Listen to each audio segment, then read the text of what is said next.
ನಮಸ್ತೆ ಸ್ನೇಹಿತರೆ. ಮೊದಲನೆಯ ಪದ್ಯ ಕದಡಿದ ಸಲೀಲಂ ತಿಳಿವಂದದೆ. ನಾಗಚಂದ್ರ ಬರೆದಿರುವಂಥ ಹಳಗನ್ನಡ ಕಾವ್ಯವನ್ನು ಇವತ್ತು ಪ್ರಾರಂಭಿಸೋಣ. ಮೊದಲಿಗೆ ಕವಿ ಕಾವ್ಯ ಪರಿಚಯವನ್ನು ನೋಡೋಣ.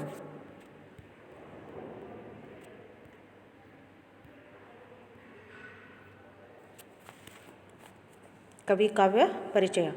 ಹಳಗನ್ನಡ ಸಾಹಿತ್ಯವು 10ನೇ ಶತಮಾನದ ಪಂಪನಿಂದ ಶಿಖರ ಸ್ಥಿತಿಯನ್ನು ತಲುಪಿ ಅವನು ಹಾಕಿಕೊಟ್ಟ ಮಾರ್ಗದಲ್ಲಿಯೇ ಮುಂದುವರಿಯಿತು. ಪ್ರಾಚೀನ ಈ ಹಳಗನ್ನಡ ಸಾಹಿತ್ಯ 10ನೇ ಶತಮಾನದಲ್ಲಿ ಪಂಪನಿಂದ ಅತ್ಯಂತ ಉನ್ನತವಾದಂತಹ ಶಿಖರ ಸ್ಥಿತಿಯನ್ನು ತಲುಪಿತ್ತು, ಉಚ್ಛ್ರಾಯ ಸ್ಥಿತಿಯನ್ನು ತಲುಪಿತ್ತು. ಅವ ಹಾಕಿಕೊಟ್ಟಂತಹ ಮಾರ್ಗದೊಳಗೆ ಎಲ್ಲ ಕವಿಗಳು ಏನು ಮಾಡಿದರು, ಮುಂದುವರೆದರು. ಅಂದರೆ ಇಲ್ಲಿ ಆತ ಒಂದು ಲೌಕಿಕ ಕಾವ್ಯ, ಇನ್ನೊಂದು ಧಾರ್ಮಿಕ ಕಾವ್ಯವನ್ನು ಬರೆದಾನ. ಅದೇ ರೀತಿಯಾಗಿ 12ನೇ ಶತಮಾನದ ಪ್ರಾರಂಭದವರೆಗೂ ಬಸವಣ್ಣನವರ ಬರುವವರೆಗೂ ಸಹಿತ ಅಥವಾ ಶರಣರು ಬರುವವರೆಗೂ ಎಲ್ಲ ಕವಿಗಳು ಪಂಪನ ಮಾರ್ಗದೊಳಗನ ಒಂದು ಲೌಕಿಕ ಇನ್ನೊಂದು ಧಾರ್ಮಿಕ ಕಾವ್ಯವನ್ನು ಬರ್ಕೊಂಡು ಬಂದರು ಅಂತ. ಅವನನ್ನು ತುಂಬ ಭಕ್ತಿ ಗೌರವಗಳಿಂದ ಅನುಸರಿಸಿರುವ ಕವಿಗಳಲ್ಲಿ ಪ್ರಮುಖನೆಂದರೆ ನಾಗಚಂದ್ರ. ನೋಡ್ರಿ, ಅವನನ್ನು ತುಂಬ ಭಕ್ತಿ ಗೌರವಗಳಿಂದ ಅನುಸರಿಸಿರುವಂತಹ ಕವಿಗಳಲ್ಲಿ ನಾಗಚಂದ್ರನೂ ಸಹಿತ ಒಬ್ಬ. ಅಭಿನವ ಪಂಪನೆಂದೇ ತನ್ನನ್ನು ಕರೆದುಕೊಂಡ ಈತ 11ನೇ ಶತಮಾನದ ಉತ್ತರಾರ್ಧ ಹಾಗೂ 12ನೇ ಶತಮಾನದ ಪೂರ್ವಾರ್ಧಗಳಲ್ಲಿ ಜೀವಿಸಿದ್ದನು. ಈತ ಪಂಪನ ಮೇಲಿನ ಪ್ರೀತಿಯಿಂದ ತನ್ನನ್ನು ಅಭಿನವ ಪಂಪ ಅಂತ ಹೇಳಿ ಕರ್ಕೊಂಡಾನ. ಈತ 11ನೇ ಶತಮಾನದ ಕೊನೆಯ ಭಾಗದಲ್ಲಿ 12ನೇ ಶತಮಾನದ ಪ್ರಾರಂಭದಲ್ಲಿ ಈತ ಜೀವಿಸಿದ್ದ ಅಂಥೇಳಿ ತಿಳಿದು ಬರ್ತೈತಿ. ವಿಜಯಪುರ ಈತನ ಜನ್ಮಸ್ಥಳ. ಅಲ್ಲಿ ಮಲ್ಲಿ ಜಿನೇಂದ್ರ ಅನ್ನುವಂಥ ಬಸದಿಯನ್ನು ಕಟ್ಟಿಸಿದ್ದಾಗಿ ಕವಿ ಏನು ಮಾಡ್ತಾನೆ, ಹೇಳ್ಕೊತಾನ. ಈತನ ಗುರುಗಳು ಬಾಲಚಂದ್ರ ಮೇಘಚಂದ್ರ ಯತಿಗಳು ಅಂತ. ಚಾಲುಕ್ಯ ಚಕ್ರವರ್ತಿ ನಾಲ್ವಡಿ ಸೋಮೇಶ್ವರನ ಕಾಲ 1100ರಿಂದ 1126ವರೆಗೆ ಇದ್ದ. ಈ ನಾಲ್ವಡಿ ಸೋಮೇಶ್ವರನ ಆಶ್ರಯದಲ್ಲಿ ನಾಗಚಂದ್ರ ಕವಿ ಇದ್ದ ಅಂಥೇಳಿ ವಿದ್ವಾಂಸರು ಹೇಳ್ತಾರೆ. ಆದರೆ ಅದಕ್ಕೆ ಆಧಾರಗಳು ಸಿಕ್ಕಿಲ್ಲ.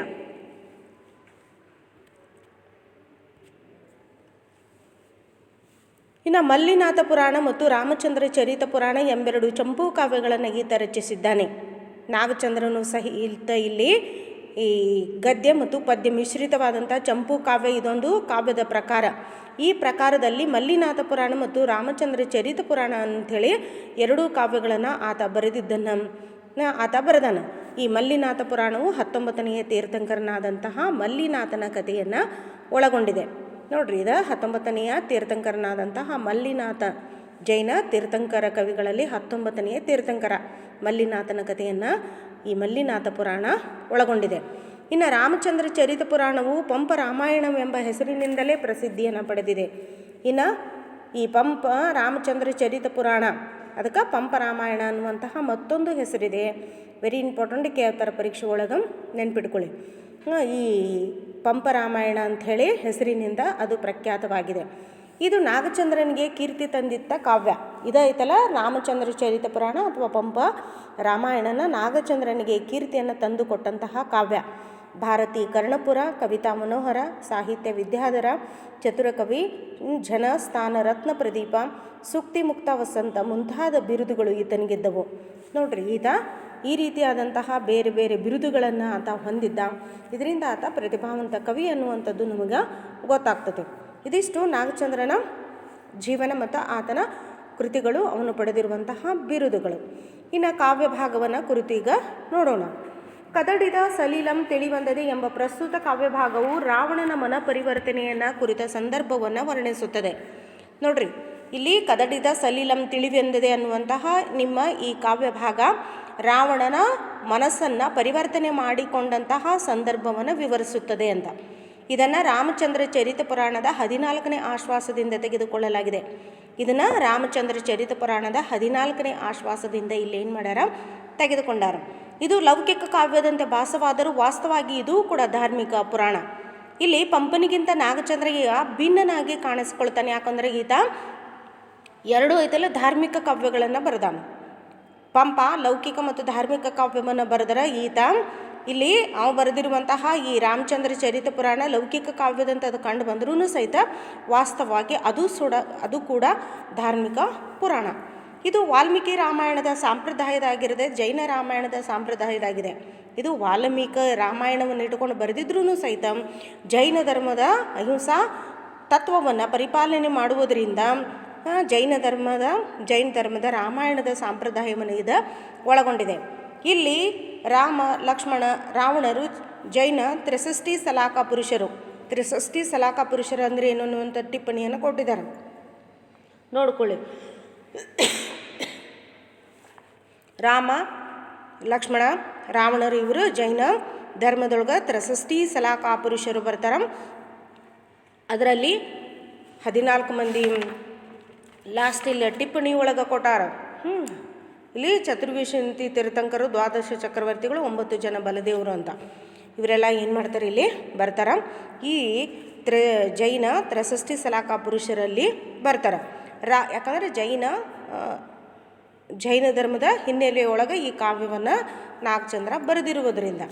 ಇನ್ನು ರಾಮ ಲಕ್ಷ್ಮಣ ಬಲದೇವ ವಾಸುದೇವರಾದರೆ ರಾವಣ ಪ್ರತಿ ವಾಸುದೇವ. ಇಲ್ಲಿ ರಾಮ ಲಕ್ಷ್ಮಣ ಬಲದೇವ, ರಾಮ ಲಕ್ಷ್ಮಣರು ಬಲದೇವ ಮತ್ತು ವಾಸುದೇವರಾಗ್ತಾರೆ. ಮತ್ತು ರಾವಣ ಪ್ರತಿ ವಾಸುದೇವನಾಗಿ ಈ ಕಾವ್ಯದೊಳಗೆ ಚಿತ್ರಣಗೊಳ್ಳುತ್ತಾನೆ. ವಾಲ್ಮೀಕಿ ರಾಮಾಯಣಕ್ಕೂ ಪಂಪ ರಾಮಾಯಣಕ್ಕೂ ಪ್ರಮುಖವಾಗಿ ವ್ಯತ್ಯಾಸವಿರುವುದು ರಾವಣನ ಪಾತ್ರದಲ್ಲಿ. ಇಲ್ಲಿ ಮುಖ್ಯವಾಗಿ ವಾಲ್ಮೀಕಿ ರಾಮಾಯಣಕ್ಕೂ ಪಂಪ ರಾಮಾಯಣಕ್ಕೂ ಏನು ವ್ಯತ್ಯಾಸ ಇದೆ ಅಂದರೆ, ರಾವಣನ ಪಾತ್ರವನ್ನು ಇಲ್ಲಿ ನಾಗಚಂದ್ರ ಅತ್ಯಂತ ಒಳ್ಳೆಯ ಪಾತ್ರವಾಗಿ, ಸದ್ಗುಣವಂತ ಪಾತ್ರವಾಗಿ ಏನು ಮಾಡ್ತಾನೆ, ಚಿತ್ರಣವನ್ನು ಮಾಡ್ತಾನೆ.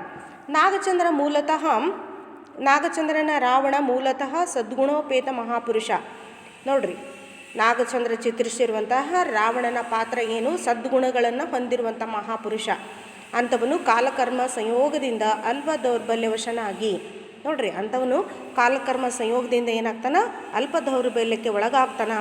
ಆ ದೌರ್ಬಲ್ಯ ರಾವಣನೊಳಗೆ ಆಕಸ್ಮಿಕವಾಗಿ ಬಂದಿದ್ದೇ ಹೊರತು ಅದು ಸಹಜವಾಗಿ ಬಂದಿರುವಂಥದ್ದಲ್ಲ. ಆಮೇಲೆ ಇದೆಲ್ಲ ವಿಧಿಯ ಸಂಕಲ್ಪದಿಂದ ಪ್ರೇರಿತನಾಗಿ ಏನಾಗ್ತಾನೆ, ರಾವಣ ಪತನಾಭಿಮುಖನಾಗುತ್ತಾನೆ, ಹಾಳಾಗುತ್ತಾನೆ ಅಂಥೇಳಿ ಕವಿ ಏನು ಮಾಡ್ತಾನೆ, ಹೇಳ್ತಾನೆ. ಇನ್ನು ನಮ್ಮ ಸಹಾನುಭೂತಿ ಅನುಕಂಪಗಳಿಗೆ ಏನಾಗ್ತಾನೆ, ರಾವಣನ ಪಾತ್ರ ಕಾರಣವಾಗ್ತದೆ. ಈ ರಾವಣ ಸತ್ಕುಲ ಪ್ರಸ್ತುತ, ಜಿನಭಕ್ತ, ಅಹಿಂಸಾರತ ಮಹಾಪರಾಕ್ರಮಿ. ನೋಡ್ರಿ, ಇಲ್ಲಿ ನಾಗಚಂದ್ರ ಚಿತ್ರಣ ಮಾಡಿರುವಂಥ ರಾವಣ ಸತ್ಕುಲ ಪ್ರಸ್ತುತ ಇದ್ದಾನೆ, ಜಿನಭಕ್ತ ಇದ್ದಾನೆ, ಅಹಿಂಸಾ ಧರ್ಮವನ್ನು ಪರಿಪಾಲನೆ ಮಾಡುವಂಥವನು ಮತ್ತು ಮಹಾಪರಾಕ್ರಮಿನೂ ಸಹಿತ, ಮಹಾಶೂರನೂ ಆತನ ಆಗಿದ್ದ ಅಂತ. ವಾಸ್ತವವಾಗಿ ಆತ ಭಯಂಕರ ಆಕಾರದ ರಾಕ್ಷಸನಲ್ಲ. ಮೂಲ ವಾಲ್ಮೀಕಿ ರಾಮಾಯಣದೊಳಗೆ ಐತಲ್ಲ, ಭಯಂಕರವಾದಂಥ ರಾಕ್ಷಸ ನಾಗಿ ಚಿತ್ರಣ ಮಾಡಿದಂಥ ರಾವಣ ಇಲ್ಲಿ ಏನಿದಾನ, ಅತ್ಯಂತ ವಾಸ್ತವವಾಗಿ ಈತ ಭಯಂಕರ ರಾಕ್ಷಸನಾಗಿ ಚಿತ್ರಣ ಮಾಡಿಲ್ಲ. ಇನ್ನು ಪರಂಗನಾವಿರತಿ ಎಂಬುದು ರಾವಣ ಕೈ ಹಿಡಿದ ವೃತ್ತದ ಹೆಸರು. ಪರಂಗನಾವಿರತಿ ಅನ್ನುವಂಥದ್ದು ರಾವಣ ಐತಲ್ಲ ಕೈಕೊಂಡಿರುವಂತಹ ವೃತ್ತದ ಹೆಸರು. ಅವನು ಅಂತಃಪುರದ ಹೆಣ್ಣುಗಳನ್ನೆಲ್ಲ ಅವನಿಗೆ ಒಲಿದು ಬಂದವರೇ ವಿನಃ ಬಲಾತ್ಕಾರದಿಂದ ತಂದವರಲ್ಲ. ರಾವಣನ ಅಂತಃಪುರದ ತುಂಬೆಲ್ಲ ಐತಲ್ಲ ಭಯಂಕರವಾದಂಥ ಎಲ್ಲ ಹೆಣ್ಣು ಮಕ್ಕಳು ತುಂಬ್ಕೊಂಡು ಬಿಟ್ಟಿದ್ರು. ಅವರೆಲ್ಲ ಐತಲ್ಲ ರಾವಣನ ರೂಪ ಲಾವಣ್ಯಕ್ಕೆ ಒಲಿದು ಬಂದಂಥವರೇ ವಿನಃ ಬಲಾತ್ಕಾರದಿಂದ ರಾವಣ ತೊಗೊಂಡು ಬಂದಂಥವರಲ್ಲ ಅಂತ. ಯಾಕಂದ್ರೆ ಇಲ್ಲಿ ನಳಕುಬರನ ಪತ್ನಿ ಉಪರಂಬೆ ಎಂಬುವಳು ತಾನಾಗಿ ಒಲಿದು ಬಂದಾಗ ಅವಳಿಗೆ ಸದುಪದೇಶ ನೀಡಿ ಕಳಿಸಿದ್ದು ಅವನ ಉದಾತ್ತ ಚರಿತಕ್ಕೆ ನಿದರ್ಶನ. ಇಲ್ಲಿ ನಳಕುಬರ ಅನ್ನುವಂತಹ ಒಬ್ಬನ ಪತ್ನಿ ಉಪರಂಬೆ ಅಂಥೇಳಿ ಹೆಸರು. ಅವಳು ಐತಲ್ಲ ರಾವಣನ ರೂಪ ಲಾವಣ್ಯಕ್ಕೆ ಐತಲ್ಲ ಮನಸ್ಸೋತು ಏನು ಮಾಡಿದ್ಲು, ಆತನ ಅರಮನೆಗೆ ಬಂದಾಗ ಐತಲ್ಲ ರಾವಣನಿಗೆ ಒಲಿದು ಬಂದಾಗ ಅವಳಿಗೆ ಸದುಪದೇಶವನ್ನು ನೀಡಿ ಆ ನಳಕುಬೇರನಿಗೆ ಆತನ ಗಂಡನಿಗೆ ಏನು ಮಾಡ್ತಾನೆ, ಒಪ್ಪಿಸ್ತಾನೆ. ಇದು ರಾವಣನ ಉತ್ತಮವಾದಂತಹ ಚರಿತ್ರಕ್ಕೆ ನಿದರ್ಶನವಾಗಿ ಕಂಡುಬರ್ತದೆ. ಇಂತಹ ಮಹಾಸತ್ವಶಾಲಿ ಆದಂತಹ ರಾವಣನ ಬದುಕಿನ ಒಳಗೆ ವಿಧಿ ಏನು ಮಾಡ್ತೈತಿ, ಪ್ರವೇಶಿಸ್ತೈತಿ. ಅವನ ಅಧಪತನಕ್ಕೆ ಅದು ಸಂಚನ್ನು ಹೂಡ್ತೈತಿ ಅಂತ. ಹಿಂದೆಂದೂ ಪರಸತಿಗೆ ಮನಸೋಲಾರದಂತಹ ರಾವಣ ಸೀತೆಗೆ ಏನಾಗ್ತಾನೆ, ಮರಳಾಗ್ತಾನೆ. ಅವಳನ್ನು ಅಪಹರಣ ಮಾಡ್ತಾನೆ, ಪ್ರಮದವನದಲ್ಲಿ ಸೆರೆ ಇಡ್ತಾನೆ. ಅವಳನ್ನು ಒಲಿಸಿಕೊಳ್ಳಲಿಕ್ಕೆ ಎಲ್ಲ ಪ್ರಯತ್ನಗಳನ್ನು ಮಾಡ್ತಾನೆ. ಆದ್ರೆ ಆ ಪ್ರಯತ್ನಗಳೆಲ್ಲ ವಿಫಲಗೊಳ್ತಾವು ಅಂತ. ಮುಂದೆ ಏನು ಮಾಡ್ತಾನೆ, ರಾಮ ಸೈನ್ಯವನ್ನು ಕಟ್ಟಿ ರಾಮನ ಸೈನ್ಯ ಲಂಕೆಗೆ ಮುತ್ತುತ್ತದೆ ಅಂತ ಯುದ್ಧವನ್ನು ಮಾಡಲಿಕ್ಕೆ ಹೋಗ್ತೈತಿ. ವಿಜಯಕ್ಕಾಗಿ ರಾವಣ ಏನು ಮಾಡ್ತಾನೆ, ಬಹುರೂಪಿಣಿ ವಿದ್ಯೆಯನ್ನು ಸಾಧಿಸಲಿಕ್ಕೆ ಜಿನ ದೇವಾಲಯದಲ್ಲಿ ಅನನ್ಯ ಭಕ್ತಿಯಿಂದ ಪೂಜಾಮಗ್ನನಾಗ್ತಾನೆ. ಆಮೇಲೆ ಆ ವಿದ್ಯೆ ಪ್ರತ್ಯಕ್ಷವಾಗಿ ಏನು ಮಾಡ್ತೈತಿ, ಬಹುರೂಪಿಣಿ ವಿದ್ಯೆ ಪ್ರತ್ಯಕ್ಷವಾಗಿ ರಾಮ ಲಕ್ಷ್ಮಣರನ್ನು ಮಾತ್ರ ನಾನು ಕೊಲ್ಲಲಾರೆನೆಂದು ಹೇಳುತ್ತಾನೆ. ರಾಮ ಲಕ್ಷ್ಮಣರನ್ನು ನಾನು ಕೊಲ್ಲುವುದಿಲ್ಲ ಅಂತ ಹೇಳ್ತದೆ. ಆದರೂ ರಾವಣ ಎದೆಗುಂದದೆ ಏನು ಮಾಡ್ತಾನೆ, ಯುದ್ಧ ಮಾಡಲಿಕ್ಕೆ ಸಿದ್ಧನಾಗ್ತಾನೆ. ಮುಂದೆ ಸೀತೆಯನ್ನು ನೋಡಲಿಕ್ಕೆ ಹೋಗ್ತಾನೆ. ಆಮೇಲೆ ತನಗೆ ಬಹುರೂಪಿಣಿ ವಿದ್ಯೆ ಒಲಿದಿದೆ, ಅದರ ಸಹಾಯದಿಂದ ರಾಮ ಲಕ್ಷ್ಮಣರನ್ನು ನಾನು ಏನು ಮಾಡ್ತೀನಿ, ಯುದ್ಧದೊಳಗೆ ಕೊಲ್ಲುವುದಾಗಿ, ಆಮೇಲೆ ನೀನು ನನಗೆ ಒಲಿದು ಬರಬೇಕು ಅಂತ ಹೇಳೋಕ್ಕಿಗೆ ಏನು ಮಾಡ್ತಾನೆ, ಕೇಳ್ಕೊತಾನೆ. ಸೀತೆ ಇದರಿಂದ ದುಃಖ ಬರದಿಂದ ಏನು ಮಾಡ್ತಾಳೆ, ಮೂರ್ಛೆ ಹೋಗಿ ಬೀಳ್ತಾಳೆ. ಸೀತೆ ಇರ್ತಲ್ಲ, ಸೀತೆಯ ಮನೋದಾಢ್ಯವನ್ನು, ದೀನಾವಸ್ಥೆಯನ್ನು ಕಂಡಂತಹ ರಾವಣನ ಚಿತ್ತ ಅವಾಗ ಏನಾಗ್ತತಿ, ಪರಿವರ್ತನೆಗೊಳ್ತತಿ. ಮಾಡಿದಂತಹ ಅಕಾರ್ಯಕ್ಕಾಗಿ ತೀವ್ರ ಪಶ್ಚಾತ್ತಾಪಕ್ಕೆ ಒಳಗಾಗ್ತಾನೆ. ಸೀತೆಯ ಮೇಲಿನ ದುರ್ಮೋಹ ಏನು ಮಾಡ್ತದೆ, ಅವನಿಂದ ಹೊರಟು ಹೋಗಿ ವಿವೇಕೋದಯವಾಗುತ್ತದೆ. ಮತ್ತು ಆಕೆಯ ಬಗ್ಗೆ, ಸೀತೆಯ ಬಗ್ಗೆ ಇದೆಲ್ಲ ವಿರಕ್ತಿ ಹುಡ್ತತಿ. ಆನಂತರ ತನ್ನ ಆತ್ಮನಿಂದೆನೇ ಏನು ಮಾಡಿಕೊಂಡು ರಾವಣ ಏನು ಮಾಡ್ತಾನೆ, ಪರಿಶುದ್ಧ ಹೃದಯದವನಾಗ್ತಾನೆ, ಪರಿವರ್ತನೆಗೊಳ್ತಾನೆ, ಮೊದಲಿನ ಒಳ್ಳೆಯ ರಾವಣನಾಗಿ ನಿರ್ಮಾಣವಾಗ್ತಾನ ಅಂತ. ಇದು ಈ ಕಾವ್ಯದ ಪರಿಚಯ.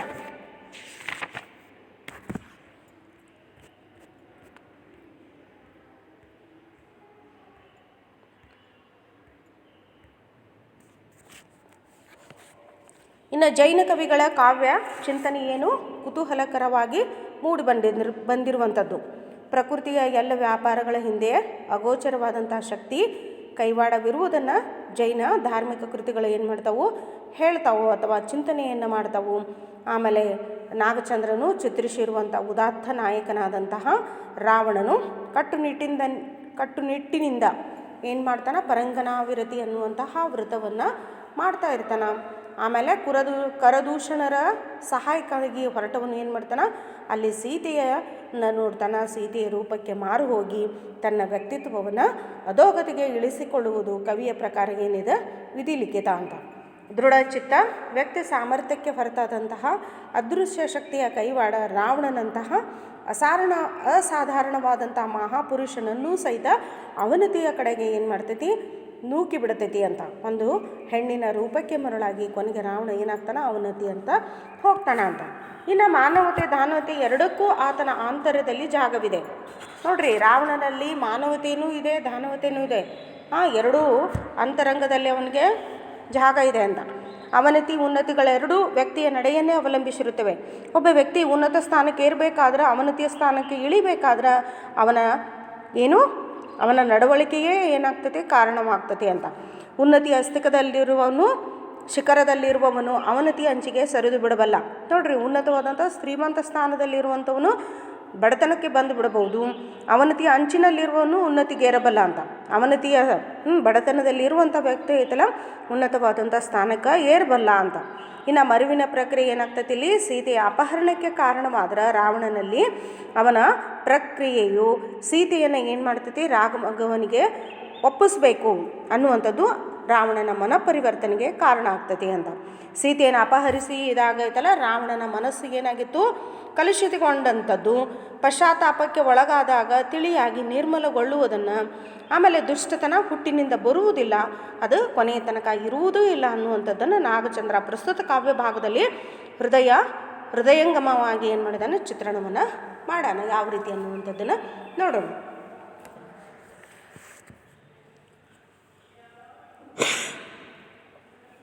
ರಾವಣನು ಧ್ರುವಮಂಡಲದಂತೆ ಚಿತ್ತ ನಿರೋಧಂಗೈದು ದಿವ್ಯ ಮಂತ್ರದಿಂ ವಿದ್ಯೆಯಂ ಸಾಧಿಸುವುದು. ರಾವಣನು ಇಲ್ಲಿ ಏನು ಮಾಡ್ತಾನೆ, ಧ್ರುವಮಂಡಲದ ಹಾಗೆ ಭೂಮಿ ಐತಲ ಯಾವ ರೀತಿಯಾಗಿ ಸ್ಥಿರವಾಗಿ ನಿಂತತೆಯೋ ಅದೇ ರೀತಿಯಾಗಿ ಮನಸ್ಸನ್ನು ನಿಗ್ರಹ ಮಾಡಿಕೊಂಡು ರಾವಣ ಏನು ಮಾಡ್ತಾನೆ, ಧ್ರುವಮಂಡಲದ ಹಾಗೆ ಒಂದು ಸ್ವಲ್ಪ ಚಲಿಸದೆ, ಧ್ರುವಮಂಡಲದ ಹಾಗೆ ಚಲಿಸದೆ ಮನಸ್ಸನ್ನು ನಿಗ್ರಹ ಮಾಡಿಕೊಂಡು ದಿವ್ಯವಾದಂತಹ ಮಂತ್ರಗಳನ್ನು ಪಠಿಸುವುದರ ಮೂಲಕ ಬಹುರೂಪಿಣಿ ವಿದ್ಯೆಯನ್ನು ಏನು ಮಾಡ್ತಾನೆ, ಸಾಧಿಸ್ತಾನ, ಒಲಿಸ್ಕೊಳ್ತಾನ ಅಂತ.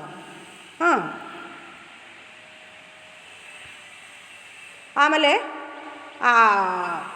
ಈ ರೀತಿಯಾದಂತಹ ನಿಗ್ರಹ, ಮನಸ್ಸನ್ನು ನಿಗ್ರಹಿಸಿ ಐತಲ್ಲ, ಆ ವಿದ್ಯಾದೇವತೆಯನ್ನು ಸಾಕ್ಷಾತ್ಕಾರ ಮಾಡಲಿಕ್ಕೆ ತಪಸ್ಸು ಮಾಡ್ತಾ ಇದ್ನಲ್ಲ, ಆವಾಗ ವಿದ್ಯಾದೇವತೆಗೆ ಏನಾಗ್ತತಿ, ಪ್ರತ್ಯಕ್ಷವಾಗ್ತದೆ. ಹೆಂಗೆ ಅನ್ನುವಂಥದ್ದನ್ನು ಈ ಒಂದು ಕಂದ ಪದ್ಯದೊಳಗೆ ಕವಿ ಕೊಟ್ಟದನ. ಹೊಸಗಾರ ಸಿಡಿಲ ಮಸಕ ಮನ ಅಸಕರಿದು ಕೃತಾಂತ ಜಿವ್ವೆ ಪೊಡಕರಿಸುವೋಲ್ ಬೆಸೆಸೆಂದು ಕರಂ ಅರ್ವಿಸಿ ಸನ್ನದ್ಧವಾಯಿತು ವಿದ್ಯೆ ರಾವಣನಿದಿರೋಳು. ನೋಡ್ರಿ, ಹೊಸಗಾರ ವಿದ್ಯಾದೇವತೆ ಹೆಂಗೆ ಪ್ರತ್ಯಕ್ಷ ಆಯಿತು ಅಂದ್ರೆ, ರಾವಣನ ಮುಂದೆ ಹೊಸಗಾರ ಮುಂಗಾರಿನ ಅಂತ, ಸಿಡಿಲು ಆವೇಶ ಆರ್ಭಟಗಳ ಹಾಗೆ. ಮಸಕ ಅಂದ್ರೆ ಇಲ್ಲಿ ಆವೇಶ ಆರ್ಭಟ. ಆಮೇಲೆ ಅಸಕರಿ ಅಂದ್ರೆ ಮೇರೆಯನ್ನು ಮೀರಿ. ಕೃತಾಂತ ಅಂದರೆ ಯಮ. ಆಮೇಲೆ ನಾಲಿಗೆ, ಜಿಹ್ವೆ ಅಂದರೆ ನಾಲಿಗೆ. ಪೊಡಕರಿಸು ಅಂದ್ರೆ ಅಲ್ಲಾಡುವ ಹಾಗೆ. ಬೆಸಸು ಅಂದ್ರೆ ಆಜ್ಞಾಪಿಸು ಅಂತ. ಕರಮ್ ಅಂದ್ರೆ ಕೈ. ಆಮೇಲೆ ಅರ್ವಿಸಿ ಅಂದ್ರೆ ಕೈಯನ್ನು ಚಾಚಿ ಅಥವಾ ಹರಡಿ ವ್ಯಾಪಿಸಿ. ಆಮೇಲೆ ಸನ್ನದ್ಧವಾಗು ಅಂದ್ರೆ ಪ್ರತ್ಯಕ್ಷ ಸಮೀಪವ, ಆತನ ಸಮೀಪ ಏನಾಯ್ತು ಪ್ರತ್ಯಕ್ಷವಾಯಿತು ಅಂತ. ಏನು ವಿದ್ಯೆ ರಾವಣನ ಎದುರಿಗೆ. ಅರ್ಥ ಆಯ್ತಿದ್ವು ಶಬ್ದದ ಅರ್ಥಗಳ ನೋಡ್ರಿ. ಪುಸ್ತಕಾರ ಅಂದ್ರೆ ಇಲ್ಲಿ ಮುಂಗಾರಿನ ಆವೇಶ ಆರ್ಭಟಗಳು ಮೀರುವ ಹಾಗೆ. ಮುಂಗಾರು ಮಳೆ ಬರಬೇಕಾದ್ರೆ ಯಾವ ರೀತಿಯಾಗಿ ಗುಡುಗು ಸಿಡಿಲು ಆವೇಶ ಆರ್ಭಟಗಳನ್ನು ಮಾಡ್ಕೋತ ಬರ್ತೈತೋ ಆ ರೀತಿಯಾಗಿ ಬಹುರೂಪಿಣಿ ವಿದ್ಯೆ ರಾವಣನ ಎದುರಿನಲ್ಲಿ ಪ್ರತ್ಯಕ್ಷ ಆಗ್ತಾ ಇತ್ತಂತ. ಮತ್ತು ಯಾವ ರೀತಿಯಾಗಿ ಯಮನ ಇಲ್ಲಿ ಕೃತಾಂತ ಜಿವ್ವೆ ಪೊಡಕರಿಸುವೋಲ್. ಕೃತಾಂತ ಅಂದ್ರೆ ಯಮನ ನಾಲಿಗೆ ಐತಲ್ಲ ಇಲ್ಲಿ ಅಲ್ಲಾಡುವ ಹಾಗೆ. ಆ ರೀತಿಯಾಗಿ ಐತಲ್ಲದು ಏನು ಮಾಡ್ತಂತ ಆತನ ಕಣ್ಣಿಗೆ ಆತನ ಎದುರಿಗೆ ಪ್ರತ್ಯಕ್ಷ ಆಯ್ತಂತ. ಮುಂಗಾರಿನ ಸಿಡಿಲಿನ ಆವೇಶ ಆರ್ಭಟಗಳ ಹಾಗೆ, ಯಮನ ನಾಲಿಗೆ ಅಲ್ಲಾಡುವ ಹಾಗೆ. ಆಜ್ಞಾಪಿಸು ನೋಡ್ರಿ. ಆಜ್ಞಾಪಿಸು ಅಂದರೆ ಬೆಸಸೆಂದು. ರಾವಣನ ಮುಂದೆ ವಿದ್ಯಾದೇವತೆ ರಾವಣನ ಎದುರಿಗೆ ಅಥವಾ ರಾವಣನ ಸಮೀಪಕ್ಕೆ ಇದೆಲ್ಲ ವಿದ್ಯಾದೇವತೆ ಪ್ರತ್ಯಕ್ಷವಾಗಿ ಆಜ್ಞಾಪಿಸು, ಯಾವ ಕಾರ್ಯವನ್ನು ನಾನು ಮಾಡಬೇಕಾಗಿದೆ ಹೇಳು ಅಂಥೇಳಿ ಕೈಯನ್ನು ಚಾಚಿ ಕೇಳ್ಕೊಂತು ಅಂತ. ನೆಕ್ಸ್ಟ್ ಮುಂದಿನ ನೋಡ್ರಿ. ಅಂತೂ ಸನ್ನಿಧಿಯಾಗಿ ಚಕ್ರಧರನಪ್ಪ ಲಕ್ಷ್ಮೀಧರನು ಚರ್ಮದೇಹಧಾರಿಯಪ್ಪ ರಾಮಸ್ವಾಮಿಯಂ ಉಳಿದರನು ಉಳಿಯಲಿಯನೇ. ರಾವಣನು ಉಳಿದವರ್ ಅಳಿವು ಏನು ಗೇವುದೆಂದು ವಿದ್ಯಾದೇವತೆಗೆ ಪೊಡಮಟ್ಟು ಶಾಂತಿ ಜಿನಭವನಮಂ 3 ಸುಳ್ ಬಲಗೊಂಡು ಬರ್ಪ ಎನಗಂ ಅಂಗದಾದಿಗಳ್ ಪೊರಮಟ್ಟು ಪೋಗಿ ತಮ್ಮ ಬೀಡುಂ ಪುಗುವುದುಂ. ನೋಡ್ರಿ. ಅಂತೂ ಅಂದ್ರೆ ಹಾಗೆ, ಸನ್ನಿಹಿತೆಯಾಗಿ ಅಂದರೆ ಪ್ರತ್ಯಕ್ಷವಾಗಿ, ಚಕ್ರಧರನಪ್ಪ ಚಕ್ರವನ್ನು ಧರಿಸಿದಂತವ. ಯಾರವ? ಲಕ್ಷ್ಮೀಧರನು ಅಂದರೆ ಲಕ್ಷ್ಮಣ. ಚಕ್ರದ ಧಾರಿ ಯಾರವ? ಲಕ್ಷ್ಮಣನು ಅಂತ.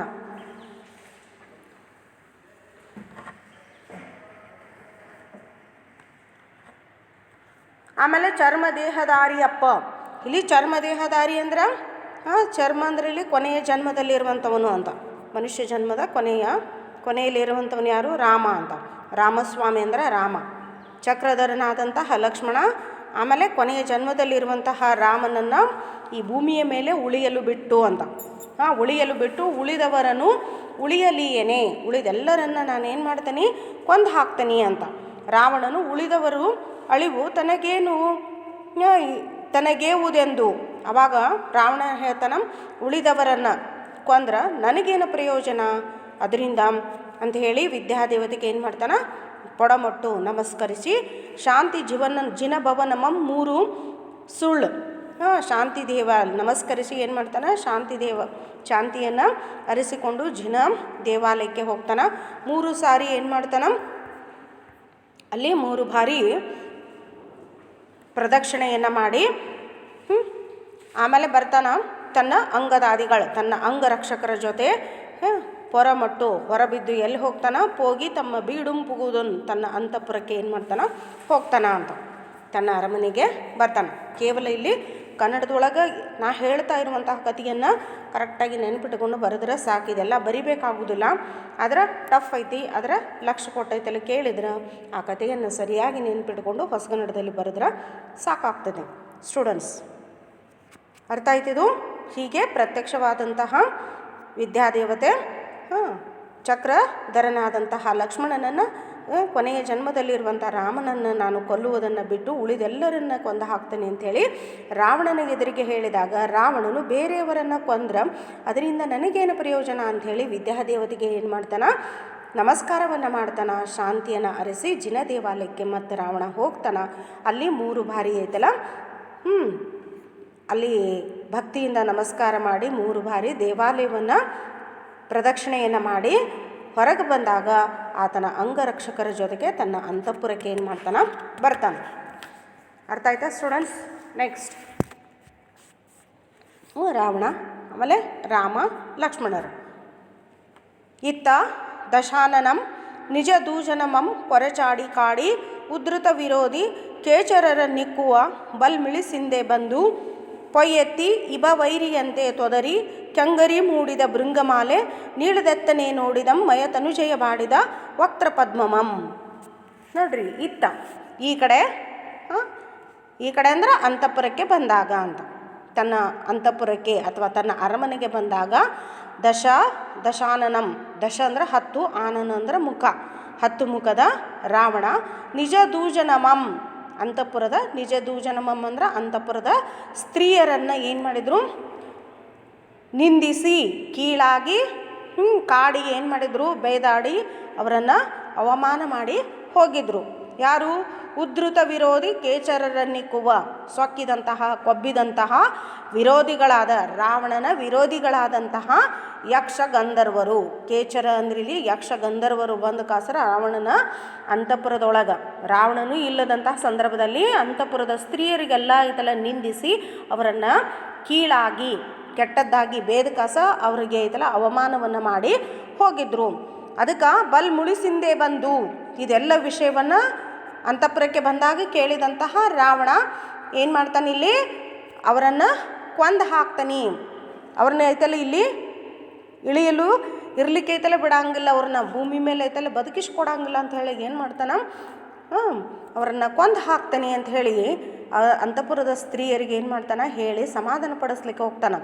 ಆಮೇಲೆ ಹೆಂಗೆ ಆತನ ಪ್ರತಿಕ್ರಿಯೆ ಇತ್ತು ಅಂದ್ರೆ, ಇಲ್ಲಿ ಪೊಯ್ಯೆತ್ತಿ ಇಬವೈರಿ ಅಂತೆ, ಏಟು ತಿಂದಂತಹ ಸಿಂಹ ಯಾವ ರೀತಿಯಾಗಿ ತೊದರಿ ಅಂದ್ರೆ ಗರ್ಜಿಸ್ತೈತೋ ಆ ರೀತಿಯಾಗಿ ಭಯಂಕರವಾದಂತಹ ಗರ್ಜನೆಯಿಂದ ಏನು ಮಾಡ್ತಾನೆ, ತನ್ನ ಸ್ತ್ರೀಯರಿಗೆ ಐತೆಲ್ಲ ಹೇಳ್ತಾನೆ.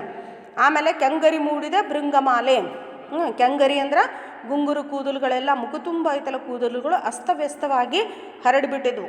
ದುಂಬಿಗಳ ಸಾಲಿನ ಹಾಗೆ ಐತಲ್ಲ ಸೌಂದರ್ಯದಿಂದ ಹೊಳೆಯುವಂತಹ ಮಂಡೋದರಿಯ ಮುಖವನ್ನು ಏನು ಮಾಡ್ತಾನೆ, ಬಾಡಿ ಹೋದಂತಹ ಮಯ ತನುಜೇಂದ್ರ, ಮಯನ ಪುತ್ರಿ ಅಕ್ಕಿ ಹೆಸರು ಮಂಡೋದರಿ ಅಂತ.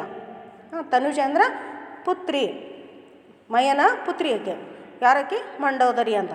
ಮಂಡೋದರಿ ರಾವಣನ ಹೆಂಡತಿಯ ಮುಖವನ್ನು ಏನು ಮಾಡ್ತಾನೆ ನೋಡ್ತಾನೆ, ಆಕೆಯ ಮುಖ ತಾವರೆಯಂತಹ ಮುಖ, ಅಷ್ಟು ಸೌಂದರ್ಯದಿಂದ ಕೂಡಿದಂಥ ಅವಳ ಮುಖ ಏನಾಗಿತ್ತಂತ ಬಾಡಿ ಹೋಗಿಬಿಟ್ಟಿತ್ತು. ಅರ್ಥ ಆಯ್ತಾ ಸ್ಟೂಡೆಂಟ್ಸ್? ಇತ್ತ 10 ಮುಖದ ರಾವಣನು ಐತಲ್ಲ ಅಂತಃಪುರಕ್ಕೆ ಬಂದಾಗ ಅಂತಃಪುರದ ಸ್ತ್ರೀಯರನ್ನು ನಿಂದಿಸಿ ಕೀಳಾಗಿ ಬೈದು ಅವಮಾನಪಡಿಸಿದಂತಹ ಸೊಕ್ಕಿದಂತಹ ಕೊಬ್ಬಿದಂತಹ ಯಕ್ಷ ಗಂಧರ್ವರನ್ನು ನಾನೇನು ಮಾಡ್ತಾನೆ, ಕೊಂದು ಹಾಕ್ತಾನೆ ಅಂಥೇಳಿ ಏಟು ತಿಂದ ಶಿವದ ಹಾಗೆ ಏನು ಮಾಡ್ತಾನೆ, ಅರಮನೆಯ ತುಂಬೆಲ್ಲ ಗರ್ಜಿಸ್ತಾನೆ, ಒದರಾಡ್ತಾನೆ. ಆಮೇಲೆ ತನ್ನ ಹೆಂಡತಿಯ ಮುಖದ ಕಡೆಗೆ ನೋಡ್ತಾನೆ, ಆಕೆಯ ಮುಖದ ಕೂದಲುಗಳೆಲ್ಲ ದುಂಬಿಯ ಹಾಗೆ ಸಾಲುಗಟ್ಟಿದ ಸೌಂದರ್ಯದಿಂದ ಕೂಡಿದಂತಹ ಇಲ್ಲಿ ಮಂಡೋದರಿಯ ಮುಖ ಏನಾಗಿತ್ತು, ಬಾಡಿ ಹೋಗಿಬಿಟ್ಟಿತ್ತು ಅಂತ. ಸುಂದರವಾದಂಥ ಮುಖ, ತಾವರೆಯಂಥ ಮುಖ ಏನಾಗಿತ್ತು, ಬಾಡಿ ಹೋಗಿಬಿಟ್ಟಿತ್ತು ಅಂತ. ಅಂತಾಕವೆರಸು ನೋಡ್ರಿ, ಅಂತಾಕವೆರಸು ಸಮಸ್ತ ಅಂತಃಪುರಮಂ ನೋಡಿ ನಿಮಗಿನಿತು ಭಂಗಮಂ ಮಾಡಿದ ಅಂಗದಾದಿಗಳು ಭ್ರೂಭಂಗದೊಳೆ ಸೆರೆಗೈದು ತಂದು ನಿಮ್ಮ ಮುಂದೆ ಬಹು ಪ್ರಕಾರದಿಂ ಪರಿಭವಿಸಿದಪ್ಪೆನೆಂದು ಸಂತೈಸಿ ಜಿನಭವನದೋಳ್ ಮಹಾಪೂಜೆಯಂ ಮಾಡಿಸಿ ನಿರ್ವರಿತ ನಿಯಮ ಅಮೃತ ಆಹಾರಮಂ ಆರೋಗಿಸಿ ತದನಂತರ ಬಹುರೂಪಿಣಿ ವಿದ್ಯಾಪ್ರಭಾವಮಂ ಪರೀಕ್ಷಿಸಿ ಪ್ರಮೋದ ಮುದಿತ ಹೃದಯನಾಗಿ. ಅಂತಾಕವೆರಸೋ ಈ ರೀತಿಯಾಗಿ ತನ್ನ ಅಂತಃಪುರದ ಸಮಸ್ತ ಸ್ತ್ರೀಯರಿಗೆ, ತನ್ನ ಅರಮನೆಯಲ್ಲಿರುವಂತಹ ಎಲ್ಲ ಹೆಣ್ಣು ಮಕ್ಕಳಿಗೆ, ಆಮೇಲೆ ತನ್ನ ಹೆಂಡತಿಯಾದಂತಹ ಮಂಡೋದರಿಗೆ ಏನು ಮಾಡ್ತಾನೆ, ಸಮಾಧಾನವನ್ನು ಪಡಿಸ್ತಾನೆ. ಹೀಗೆ ಆಕೆಯೊಡನೆ ಅಂದರೆ ಇಲ್ಲಿ ಮಂಡೋದರಿಯೊಡನೆ ಸಮಸ್ತ ಅಂತಃಪುರದ ಸ್ತ್ರೀಯರೆಲ್ಲವನ್ನು ನೋಡಿ ಹೇಳ್ತಾನೆ, ನಿಮಗೆ ಇಷ್ಟು ತೊಂದರೆ ಮಾಡಿದಂತಹ ಅಂಗದಾದಿಗಳು ಹುಬ್ಬು ಗಂಟಿಕ್ಕುವುದರೊಳಗೆ ಹುಬ್ಬಿನ ಭೃಂಗದಷ್ಟು ಅವಧಿ, ಹುಬ್ಬು ಗಂಟಿಕ್ಕಬೇಕಲ್ಲ, ಅದಕ್ಕೆ ಎಷ್ಟು ಸಮಯ ಬೇಕಾಗ್ತದೆ, ಆ ಕ್ಷಣದೊಳಗೆ ಏನು ಮಾಡ್ತಾನೆ, ಅವರನ್ನು ಸೆರೆ ಹಿಡಿದು ತಂದು ನಿಮ್ಮ ಮುಂದೆ ಹಲವು ಬಗೆಯಿಂದ ಏನು ಮಾಡ್ತಾನೆ, ಅವಮಾನ ಪಡಿಸ್ತಾನೆ ಅಂಥೇಳಿ ಏನು ಮಾಡ್ತಾನೆ, ಸಮಾಧಾನ ಪಡಿಸ್ತಾನೆ. ನೋಡ್ರಿ, ಅಂತಾಕವೆರಸು ಅಂದ್ರೆ ಇಲ್ಲಿ ಹಾಗೆ ಆಕೆಯೊಡನೆ ಅಂದ್ರೆ ಮಂಡೋದರಿಯೊಡನೆ ಸಮಸ್ತ ಅಂತಃಪುರದ ಸ್ತ್ರೀಯರನ್ನು ನೋಡಿ ಹೇಳ್ತಾನೆ, ನಿಮಗಿನಿತು ಅಂದರೆ ನಿಮಗೆ ಇಷ್ಟು ಭಂಗ ಅಂದರೆ ತೊಂದರೆ, ನಿಮಗಿಷ್ಟು ತೊಂದರೆಯನ್ನು ಮಾಡಿದಂತಹ ಅಂಗದಾದಿಗಳಂದ್ರೆ ಇಲ್ಲಿ ಯಕ್ಷಗಂಧರ್ವರನ್ನು ಅಂತ ತಗೊಂಡು ಬಂದು ಏನು ಮಾಡ್ತಾನೆ, ಇಲ್ಲಿ ಹುಬ್ಬು ಗಂಟಿಕ್ಕುವುದರೊಳಗೆ ಸೆರೆಗೈದು ತಂದು ಹಿಡ್ಕೊಂಡು ತಗೊಂಡು ಬಂದವ್ರನ್ನ ನಿಮ್ಮ ಮುಂದೆ ಹಲವು ಪ್ರಕಾರವಾಗಿ ಹಲವು ಬಗೆಯಿಂದ ಏನು ಮಾಡ್ತಾನೆ, ಸೋಲಿಸ್ತಾನೆ, ಅವಮಾನ ಪಡಿಸ್ತಾನೆ.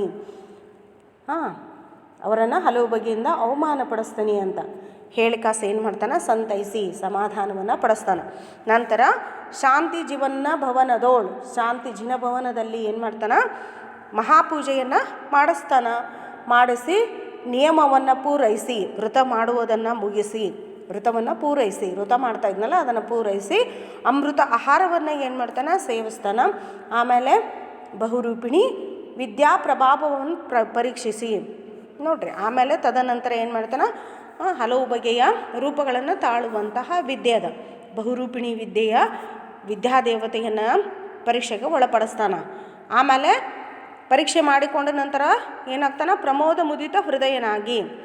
ಆವಾಗ ವಿದ್ಯಾದೇವತೆ ಇರ್ತಲ್ಲ, ತನಗೆ ಒಲಿದು ಕಸ ನಾನಾ ವಿಧವಾದಂಥ ರೂಪಗಳನ್ನು ತಾಳುವಂಥದ್ದನ್ನು ಆಕೆ ಏನು ಮಾಡಿರ್ತಾಳೆ, ರಾವಣನಿಗೆ ಕೊಟ್ಟಿರ್ತಾಳೆ. ಹೀಗಾಗಿ ರಾವಣಗೆ ಏನಾಗ್ತೈತಿ, ಅತ್ಯಂತ ಸಂತೋಷವಾಗ್ತತಿ, ಹೃದಯ ತುಂಬಿ ಬರ್ತೈತಿ. ಆವಾಗ ಹೇಳ್ತಾನೆ, ಹೃದಯದಲ್ಲಿ ತುಂಬಿಕೊಳ್ತಾನೆ, ಸಂತೋಷದೊಳಗೆ ಮುಳುಗುತ್ತಾನೆ. ನಾ ಏನು ಬೇಕಾದ ಮಾಡಲಿಕ್ಕೆ ಸಾಧ್ಯ ಐತಿ ಅಂತ, ಅಂದರೆ ದೇವರು ವರಕ ಕೊಟ್ಟ ಅಂತ ನೋಡ್ರಿ. ಸಮರಾಧಿಕರಾರ್ ಅವಾಗ ಹೇಳ್ತಾನೆ, ಸಮರಾಧಿಕರಾರ್ ಜಗತ್ರಯದೊಳು ಇನ್ನು ಎನಗೆ ಇದಿರ್ಚುವರಾರ್ ಹೇಳ್ತಾನೆ. ಸಮರದೊಳೆಂದು ತನ್ನ ಭುಜದಂಡಮಂ ನೀಕ್ಷಿಸಿ ಜಾನಕಿಯ ಮುಖಾಬ್ಜಮಂ ಅವಲೋಕಿಸಲ್ ಕರಮೇ ಕಾತರನಾಗಿ ವಿಯಚ್ಚರಾದೀಪಂ ಪ್ರಮದವನಕ್ಕೆ ಬಂದ ಅರಲಂಬುಗಳಿಲ್ಲದ ಕಾಮನೆಂಬಿನಂ. ನೋಡ್ರಿ ಹೇಳ್ತಾನ, ಏನೂ ಸಮರಾಧಿಕರಾರ್ ಸರಿಸಾಟಿ ಯಾರು, ನನಗೆ ಸರಿಸಮವಾದಂಥವರು ತ್ರಿಜಗ ಅಂದ್ರೆ ಇಲ್ಲಿ ಮೂರು ಲೋಕಗಳಲ್ಲಿ, ಜಗತ್ರಯ ಅಂದರೆ ಮೂರು ಲೋಕಗಳಲ್ಲಿ ನನಗೆ ಸರಿಸಾಟಿ ಯಾರು ಅಂದರೆ ನನ್ನನ್ನು ಎದುರಿಸಿ ಯುದ್ಧದಲ್ಲಿ ಗೆಲ್ಲುವಂಥವ್ರು. ಸಮರ ಅಂದರೆ ಯುದ್ಧ, ಎದುರ್ಚಿ ಅಂದರೆ ಎದುರಿಸಿ, ನನ್ನನ್ನು ಎದುರಿಸಿ ಯುದ್ಧದೊಳಗೆ ಐತಲ್ಲ ನನ್ನನ್ನು ಗೆಲ್ಲುವಂಥವರು ಈ ಮೂರೂ ಲೋಕಗಳಲ್ಲಿ ಯಾರಿದ್ದಾರ ಅಂಥೇಳಿ ತನ್ನ ಭುಜದಂಡಮಂ ನೀಕಿಸಿ, ತನ್ನ ಭುಜದಂಡ ಅಂದರೆ ನೀಳವಾದಂತಹ ಬಾಹುಗಳನ್ನು, ರಾವಣ ಎತ್ತರವಾದಂಥ ಪರ್ಸನ್, ಹೀಗಾಗಿ ಆತನ ತೋಳುಗಳು ಏನಿದ್ವು ಉದ್ದವಾಗಿದ್ದವು. ಹೀಗೆ ನೀಳವಾದಂತಹ ತೋಳುಗಳನ್ನು ಏನು ಮಾಡ್ತಾನೆ, ಪರೀಕ್ಷೆ ಮಾಡ್ಕೊಳ್ತಾನೆ. ಜಾನಕಿಯ ಮುಖಾಬ್ಜಮಂ ಅವಲೋಕಿಸಲ್, ಆನಂತರ ಏನು ಮಾಡ್ತಾನೆ, ನೀಳವಾದಂತಹ ಬಾಹುಗಳು ಪರೀಕ್ಷೆಗೊಳಪಡಿಸಿ, ಆಮೇಲೆ ಎಲ್ಲ ಗೆಲ್ಲುವಂಥ ಶಕ್ತಿ ನನಗೆ ಇದೆ ಅಂಥೇಳಿ ಕುಸಿಕೊಂಡು ಏನು ಮಾಡ್ತಾನೆ, ಒಂದು ಸಾರಿ ಸೀತೆಯ ಮುಖವನ್ನು, ಜಾನಕಿ ಅಂದರೆ ಇಲ್ಲಿ ಸೀತೆಯ ಮುಖವನ್ನು ನೋಡ್ಕೊಂಡು ಬರ್ಬೇಕಂತ ಹೇಳಿ ತಿಳ್ಕೊಂಡು ಏನು ಮಾಡ್ತಾನೆ, ಅವಲೋಕಿಸಲ್ ಅಂದರೆ ಕಾಣಲು, ನೋಡಲು, ಸೀತೆಯ ಮುಖವನ್ನು ನೋಡಲಿಕ್ಕೆ ಕರಮೆ ಕಾತರನಾಗಿ ವಿಶೇಷ ತವಕದಿಂದ, ಕಾತರ ಅಂದರೆ ತವಕ, ಕರಮೆ ಅಂದರೆ ವಿಶೇಷವಾದಂತಹ ತವಕದಿಂದ ಕರಮೆ ಕಾತರನಾಗಿ ಏನು ಮಾಡ್ತಾನೆ, ವಿಯಚ್ಚರಾಧಿಪಂ ರಾಕ್ಷಸರ ಒಡೆಯ, ವಿಯಚ್ಚ ಅಂದರೆ ರಾಕ್ಷಸ, ಅಧಿಪತಿ ರಾವಣ ಇಲ್ಲಿ ವಿಯಚ್ಚರಾಧಿಪಂ ರಾವಣನು ಏನು ಮಾಡ್ತಾನೆ, ಪ್ರಮದವನಕ್ಕೆ ಬಂದ, ಸೀತೆನ ಇರಿಸಿದಂಥ ಸ್ಥಳದ ಹೆಸರು ಪ್ರಮದವನಕ್ಕೆ ಏನು ಮಾಡ್ತಾನೆ, ಬರ್ತಾನೆ. ಹೆಂಗೆ ಬರ್ತಾನೆ, ಅರಲಂಬುಗಳಿಲ್ಲದ ಕಾಮನೆಂಬಿನಂ, ಪುಷ್ಪ ಬಾಣಗಳಿಲ್ಲದ ಮನ್ಮಥನ ಅಂತೆ ಏನು ಮಾಡ್ತಾನೆ, ಅರಮನೆಗೆ ಇದಕ್ಕೆ ಪ್ರಮದವನಕ್ಕೆ ಬರ್ತಾನೆ. ಯಾಕಂದರೆ ಇಲ್ಲಿ ಸೀತೆ ರಾವಣನನ್ನು ಲವ್ ಮಾಡ್ತಾ ಇರುವುದಿಲ್ಲ ಅಥವಾ ಪ್ರೀತಿಯನ್ನು ಮಾಡೋದಿಲ್ಲ. ಇಲ್ಲಿ ಒನ್ ವೇ ಪ್ರೀತಿ ಇರುವುದರಿಂದ ಪುಷ್ಪ ಬಾಣಗಳಿಲ್ಲದ ಮನ್ಮಥನ ಹಾಗೆ ಏನು ಮಾಡ್ತಾನವ, ಓಡೋಡಿ ಜಾನಕಿಯ ಮುಖವನ್ನು ನೋಡಲಿಕ್ಕೆ ಬರ್ತಾನ ಅಂತ. ಅಂತೂ ಬೊಂಕನೆ ಬರ್ಪ ರಾವಣನ ಗಂಡಗಾಡಿಯಂ ಕೆಲದೊಳಿರ್ದ ಕಚರ ಕಾಂತೆಯರ್. ನೋಡ್ರಿ ಇಲ್ಲಿ ಅಂತೂ ಬೊಂಕನೆ ಬರ್ಪ ರಾವಣನ ಗಂಡಗಾಡಿಯಂ ಕೆಲದೊಳಿರ್ದ ಕಚರ ಕಾಂತೆಯರ್ ಸೀತಾದೇವಿಗೆ ತೋರ್ಪುದುಂ. ನೋಡ್ರಿ ಇಲ್ಲೈತಲ್ಲ, ಹೀಗೆ ಒಮ್ಮೆಲೆ ಬಂದಂತಹ ರಾವಣನ ಪೌರುಷದ ಬೆಡಗನ್ನು, ಗಂಡಗಾಡಿ ಅಂದ್ರೆ ಪೌರುಷದ ಬೆಡಗು, ಕೆಲದೊಳ ಇರ್ದ ಅಂದ್ರೆ ಅಕ್ಕಪಕ್ಕದಲ್ಲಿದ್ದಂತಹ ಕಚರ ಕಾಂತೆಯರ, ಕಾಂತೆ ಅಂದ್ರೆ ಪತ್ನಿ, ಕಚರ ಅಂದ್ರೆ ರಾಕ್ಷಸರ ಪತ್ನಿಯರು ಏನು ಮಾಡ್ತಾರೆ, ಸೀತೆಗೆ ಅಥವಾ ಸೀತಾದೇವಿಗೆ ಏನು ಮಾಡ್ತಾರೆ, ತೋರಿಸಿದ್ರು ಅಂತ. ಈ ರೀತಿಯಾಗಿ ಸೀತೆಗೆ ರಾವಣ ಬರ್ತಾ ಇರುವುದನ್ನು, ರಾವಣ ರಾಕ್ಷಸರ ಪತ್ನಿಯರನ್ನು ಪ್ರಮದವನದಲ್ಲಿ ಸೀತೆಯನ್ನು ಕಾಯಲಿಕ್ಕೆ ಇರಿಸಿದ್ನಲ್ಲ, ಆವಾಗ ಅಕ್ಕಪಕ್ಕದಲ್ಲಿ ನಿಂತವರು ರಾವಣ ಬರುವುದನ್ನು ಇಲ್ಲಿ ಸೀತೆಗೆ ತೋರಿಸ್ತಾರೆ. ರಾವಣನ ರೂಪು ಸೀತಾದೇವಿಗೆ ತೃಣಕಲ್ಪಮಾಯಿತು.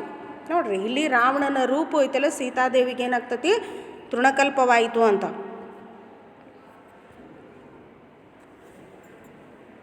ಆಮೇಲೆ ಪತಿಭಕ್ತಿಯೋಳ್ ಆರಿ ವನಿತೆಯ ತೆರೆದಿಂ ಸದ್ಭಾವವನ್ನೊಳಗೊಂಡ ಪುಣ್ಯವತಿಯರ್ ಸತಿಯರ್.